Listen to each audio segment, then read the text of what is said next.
Devabhau vision research प्रोजेक्टचा जीवनदीप महाविद्यालयात भव्य शुभारंभ। 75 दिवसात 6000 विद्यार्थी, 1,500 वाहनचालकांसह 1500 कामगारांची केली जाणार नेत्र तपासणी। 3000 जणांच्या डोळ्यावर केली जाणार मोतीबिंदू शस्त्रक्रिया। जीवनदीप महाविद्यालय होणार दृष्टीदोषरहित महाविद्यालय। मानवाला प्राप्त झालेल्या ज्ञानेंद्रियांपैकी डोळा हा एक अतिशय मौल्यवान व महत्त्वाचे ज्ञानेंद्रिय आहे। ग्रामीण भागात बऱ्याचदा या डोळ्यांच्या आजाराकडे दुर्लक्ष करताना नागरिक दिसतात व यामुळे त्यांना मोतीबिंदू व डोळ्यांचे इतर आजार जडतात। गुरुवारी 9 ऑक्टोबर रोजी जागतिक दृष्टी दिनाचे औचित्य साधत जीवनदीप महाविद्यालय गोवेली येथे नेत्र तपासणी व उपचार महाशिबिराचा शुभारंभ करण्यात आला। विजन फ्रेंड साकीब गोरे, जीवनदीप शैक्षणिक संस्था, नेत्रम केअर गुड विजन यांच्या संयुक्त विद्यमाने या महाशिबिराचा तसेच रिसर्च प्रोजेक्टचा शुभारंभ करण्यात आला। दरवर्षी ऑक्टोबर महिन्याच्या दुसऱ्या आठवड्यात गुरुवारी हा दिवस साजरा केला जातो। अतिशय बिकट परिस्थितीतून पुढे येत गोरगरीब, कष्टकरी, चालक, हमाल इत्यादी लोकांच्या डोळ्यांची काळजी घेत त्यांच्या डोळ्यांवर मोतीबिंदूची मोफत शस्त्रक्रिया करून तसेच मोफत चष्मे वाटप करून अविरत सेवा करणारे दृष्टिमित्र साकीब गोरे यांनी या रिसर्च प्रोजेक्टचा जीवनदीप महाविद्यालय गोवेली येथून या कार्याची सुरुवात केली। जीवनदीप महाविद्यालयात परिसरातील नागरिकांसाठी हा कार्यक्रम पुढील 1.5 महिने महाविद्यालय परिसरात सुरू राहणार आहे। यावेळी आमदार किसन कथोरे, सुलभा गायकवाड, कुमार आयलानी, निरंजन डावखरे, आयुष्यमान भारतचे अध्यक्ष ओम प्रकाश शेटे,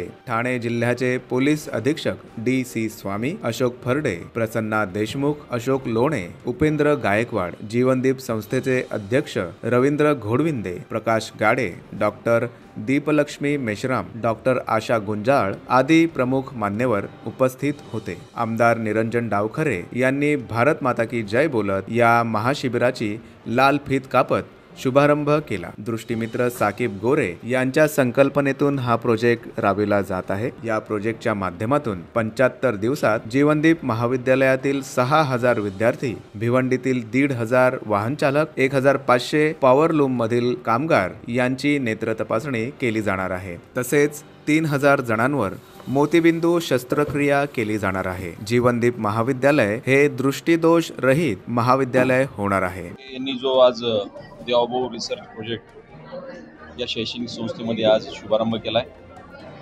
आदरणीय फडणवीस साहेबांचा प्रतिनिधी म्हणून आणि आयुष्यमान भारत मिशन महाराष्ट्र समितीचा अध्यक्ष म्हणून या कार्यक्रमाला उपस्थित राहिलो।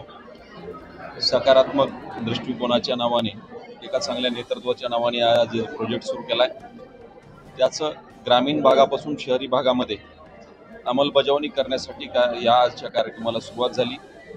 आजच्या या कार्यक्रमामध्ये साकीब गोरे यांच्या प्रत्यक्ष अनुभवातून मिळालेल्या सूचना आज या मतदारसंघातून आमदार किसन कथोरे साहेबांनी सुरुवात केलेली आहे की राज्याच्या कानाकोपऱ्यामध्ये नेण्यासाठी प्रामाणिक प्रयत्न करण्याची सगळ्यात मोठी संधी आज इथं प्राप्त झाली आहे। पुढच्या काळामध्ये ज्या काही शाश्वत उपाययोजना या माध्यमातून आपल्याला कराव्या लागतील त्या शासन निर्णय निर्गमित करूनच आपण करू। या ठिकाणी मिळालेल्या सूचनांचं पालन करून राज्याच्या कानाकोपऱ्यामध्ये विद्यार्थ्यांपासून कामगारांपासून ते अगदी सर्वांनाच चांगल्या पद्धतीची दृष्टी प्राप्त करण्यासाठी आजच्या कार्यक्रमाला सुरुवात झाली असंच म्हणता येईल। धन्यवाद। तर आता या 75 दिवसात नेमका फोकस कशावर आहे? शिक्षण, एज्युकेशन। आज हा आमचा देवाभाऊ विजन रिसर्च जो उपक्रम चालतो या अंतर्गत आम्ही गोरविंदे सरांचा कॉलेज, जीवनदीप कॉलेज याच्यामध्ये 6000 विद्यार्थ्यांची नेत्र तपासणी करणार आहोत आणि महाराष्ट्रातला हा पहिला कॉलेज असणार आहे तो दृष्टीदोष मुक्त होणार आहे। आमदार साहेबांनी दृष्टी दिनानिमित्त मुख्यमंत्री साहेबांना निमंत्रण दिला होता। मध्येच पंतप्रधान आल्यामुळे आमदार साहेबांनी सांगितला का सीएम साहेबांनी आमदार साहेबांना सांगितला का मी येऊ शकत नाही, पण माझा आरोग्याचा रथ हाकणारा सारथी तुमच्याबरोबर शेट्टे साहेबांना पाठवतोय, तुम्ही तो कार्यक्रम करून घ्या। साहेबांचाही आशीर्वाद आहे, सर्वांचा आशीर्वाद आहे। या राज्याचे मुख्यमंत्री देवेंद्र फडणवीस हे नेहमी मुख्यमंत्री सहाय्यता निधीच्या माध्यमातून सुद्धा शेवटच्या वर्गाचा विचार करतात। तोच विचार खऱ्या अर्थाने आपण सुद्धा केलेला आहे।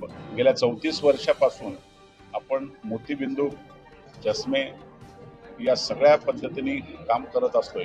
आज जागतिक नेत्रदिन असल्यामुळं या कार्यक्रमासाठी खास करून राज्याचे मुख्यमंत्री स्वतः येणार होते, पण पंतप्रधान असल्यामुळं त्यांना आजचा कार्यक्रम करता आला नाही.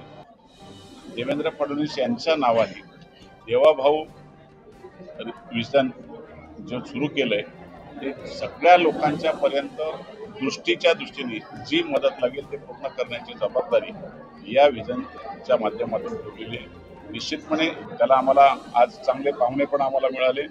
शेटे साहेब स्वतः तसे आलेत तर तेही सुद्धा त्याशी जोडलेले आहेत आणि साकीब गोरेंनी केलेलं हे काम केवळ आपल्या देशात नाही देशाच्या बाहेर सुद्धा गेलं आणि देवाभाऊंच्या नावाने जो चष्मा सुद्धा तयार केलाय तो प्रसिद्ध झालाय. मी मनापासून आजच्या कार्यक्रमाचं अभिनंदन करतो आणि शुभेच्छा देतो.